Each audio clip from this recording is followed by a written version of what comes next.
one of the problem which I see a lot of times, I think, is with all of these development countries, because there is a bit of a reliance on the development aid and development funding.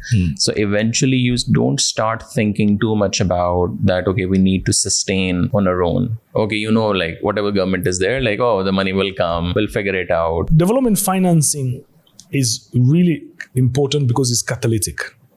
It starts something. But development never happens through external financing. There is never a story of external financing being the only reason why a country develops, right? It helps.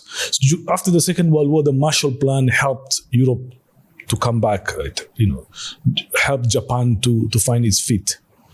But so it's important, but it's not the number one key determinant. The key determinant is a clear vision by the country itself, implementation strategy, not only ideas. And one of the challenges I understand in Pakistan is that you have brilliant ideas, the implementation is a problem. So how do you actually have the implementation capabilities? And then I come back to the software of development, the mindset, optimism. I have never seen a pessimistic person win anything. I'm telling you. I mean, I come from a region where we win Olympic gold on long distance running. And the key ingredients for winners is optimism. It doesn't mean you don't talk about the challenges, or you're not frustrated about the challenges or the inaction you may see from whoever's making decisions.